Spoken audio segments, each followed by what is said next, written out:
आदिवासी महिला नवनीत राणांविरोधात आक्रमक झालेल्या आहेत। निकृष्ट दर्जाच्या साड्या दिल्यानं महिला संतापल्या आहेत। आदिवासी महिलांनी नवनीत राणांना जाब विचारलाय। विकास कामांबाबतही प्रश्न विचारत घेराव घालण्यात आलाय। खासदार नवनीत राणा यांना मेळघाटमधील आदिवासी महिला बांधवांनी खडे बोल सुनावलेले आहेत। होळी निमित्तानं नवनीत राणा मेळघाट दौऱ्यावर आहेत आणि याच वेळी जाब विचारण्यात आलेला आहे। कोणते विकास कामं केली हा जाब विचारला जातोय। रस्ता नाही, पाण्याची व्यवस्था नाही, 75 वर्ष उलटले तरी देखील वीज आलेली नाही, यासह विविध मूलभूत सुविधा नसल्यानं आदिवासी महिला संतापल्या आहेत। नवनीत राणा यांना महिलांनी घेराव घातलेला आणि विकास कामांवरून महिलांनी नवनीत राणा यांना जाब विचारताच राणांनी थातूर मातूर उत्तर देत बोळवण केली असल्याचं देखील कळतंय।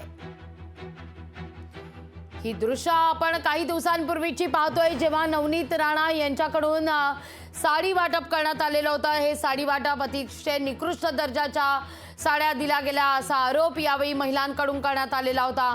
नवनीत राणांना नेमक्या याच मुद्द्यावर आदिवासी महिलांनी आता जाब विचारलाय। विकास कामांबाबतही प्रश्न विचारताच घेराव घालण्यात आलेला आहे। खासदार नवनीत राणा यांना मेळघाटमधल्या आदिवासी महिला आणि बांधवांनी खडे बोल सुनावलेले आहेत। होळी निमित्तानं नवनीत राणा मेळघाट दौऱ्यावर असताना काय प्रकार घडलाय ते आपण पाहतोय।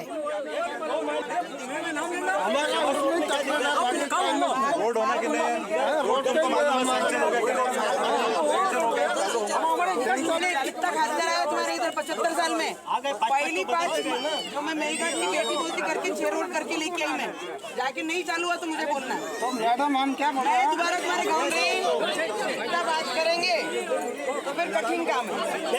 ठीक है, 75 साल में मैं तुमको बता दे रही 75 साल में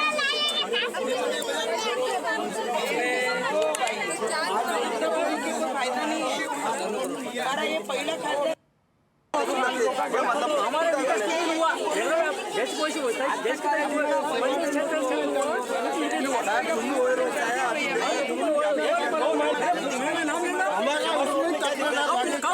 रोड होना कि नहीं,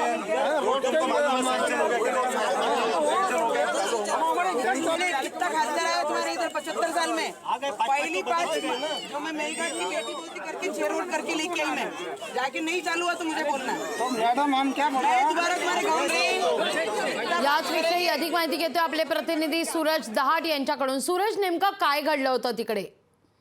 लागवी आपण जर पाहिलं तर अमरावतीच्या खासदार नवनीत राणा त्या मेळघाटच्या दौऱ्यावरती होळीच्या निमित्तानं जर पाहिलं तर 4 दिवस त्या दौऱ्यावरती, मात्र या ठिकाणी जर पाहायला गेलं तर आदिवासी महिलांनी या ठिकाणी नवनीत राणांना खडेबोल सुनावलेले आहे। त्या आपण जर बघितलं तर निकृष्ट दर्जाच्या पूर्णपणे त्या साड्या वाटप केलेल्या होत्या, त्यावरून सवाल उचललेला आहे। नका साडी की मच्छरदानी असा जो सवाल उपस्थित केला होता, घालण्यायोग्य त्या साड्या नव्हत्या, त्यामुळे हा बेकार साड्या का दिल्या असा सवाल विचारला। तसेच मेळघाटामध्ये जर पाहायला गेलं तर स्वातंत्र्याची 75 वर्षे उलटून गेली, मात्र तरी देखील विजेची समस्या या ठिकाणी निकाली काढण्यात आलेली, रस्ते नाल्या असतील, पिण्याच्या पाण्याची व्यवस्था असतील, या संपूर्ण समस्या ज्या आहे त्या समस्याला तोंड द्यावे लागत आहे आदिवासी लोकांना। त्यामुळे जर पाहिलं तर यावेळेस नवनीत राणांना चांगलं त्याकडे विकास कामाच्या मुद्द्यावरून आदिवासी महिलांनी खडेबोल सुनावले। या ठिकाणी जर पाहायला गेलं तर साधारणतः तासभर या ठिकाणी नवनीत राणांना या ठिकाणी महिलांनी या ठिकाणी घेराव घातलेला होता।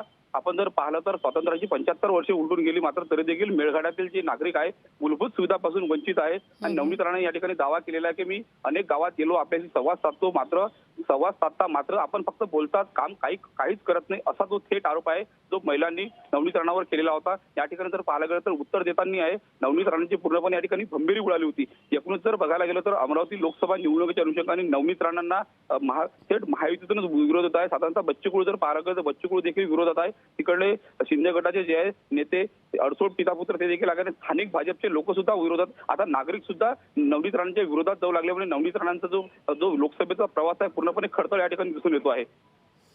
अगदी सूरज, फार महत्त्वाचा खरं तर मुद्दा तुम्ही या ठिकाणी उपस्थित केला। स्थानिक लोकप्रतिनिधी असू देत, भाजपचे हे नवनीत राणा यांच्यावर नाराज आहेत, तिथं बच्चू कडू नाराज आहेत, तर अर्थात शिवसेना उद्धव बाळासाहेब ठाकरे या पक्षानं आधीच या सगळ्या संदर्भात नाराजी व्यक्त केलेली आहे। अडसूळ यांनी नाराजी व्यक्त केलेली आहे। त्यामुळे नवनीत राणा यांचा मार्ग अतिशय खडतर असल्याचं पाहायला मिळतंय। पण या ठिकाणी जेव्हा संताप व्यक्त करण्यात येत होता, महिलांकडून, गावकऱ्यांकडून, तेव्हा मात्र नवनीत राणा यांच्याकडून साधारणतः 75 वर्षात या सगळ्या काही गोष्टी झाल्या नाहीत, पण आपण आल्यानंतर या सगळ्या गोष्टींना सुरुवात झाली असं म्हणत थातूर मातूर उत्तर देण्याचा नेमका प्रयत्न करण्यात आलेला होता. तो नेमका काय प्रयत्न झालाय? नक्कीच जर पाहायला गेलं तर ज्या साड्या वाटप केलेल्या आहेत त्या मी नाही तर कंपनी मार्फत त्या साड्या आलेल्या आहेत. त्यामुळं पुढच्या वेळीच्या दिवाळीला आणि काही दिवसात जर पाहायला गेलं तर तुम्हाला चांगल्या दर्जाच्या साड्या आम्ही देऊ. आणि तसेच जर पाहायला गेलं तर जे तुम्ही जे म्हणताय की रस्त्याचे कामं असतील, विजेची समस्या असतील, पाण्याची समस्या त्या देखील आम्ही निकाली काढण्याचा प्रयत्न केली. असं नाही की मी लोकसभेमध्ये हा संपूर्ण मुद्दे मांडले नाही. मी सुद्धा लोकसभे आणि स्थानिक पातळीवर जे आहे आणि राज्य स्तरावरचे जे मुद्दे आहे संपूर्ण स्तरावर मी प्रयत्न केले. मात्र या ठिकाणी कुठल्याही प्रकारची त्या महिला ऐकण्याच्या मानसिकतेत नव्हत्या. पूर्णपणे जे आहे विकास कामात तुम्ही बोलता कमी आहे, बोलता जास्त आणि विकास काम कमी करता असा थेट आरोप जे आहे ते त्या स्थानिक भाषेमध्ये त्या महिलांनी संतप्त नवनीत राणावर केले होता. मात्र जर पाहायला गेलं तर नवनीत राणांची यावेळी उत्तर देताना चांगलीच गंभीर उडाली. आणि नवनीत राणांनी सुद्धा या ठिकाणी नवनीत राणा काही आपण व्हिज्युअलमध्ये जर बघितलं तर नवनीत राणा देखील या महिलांवर संतापलेल्या होत्या. स्थानिक पदाधिकाऱ्यांनी संपूर्ण नवनीत राणांची बाजू मांडण्याचा प्रयत्न केला. मात्र स्थानिक लोकांवर सुद्धा या ठिकाणी नवनीत राणांची समस्या आहे त्यांच्यावर देखील या ठिकाणी मोठ्या प्रमाणात जे आहे ते टीका टिप्पणी या ठिकाणी केल्याचं यातून दिसून येतं. निश्चित. सूरज, धन्यवाद तुम्ही दिलेल्या एकूणाच्या सविस्तर माहिती करता. पाहूया आपण नेमकं काय घडलं होतं.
विकास कामांसंदर्भात प्रश्न विचारत नवनीत राणा यांना घेराव घालण्यात आलाय.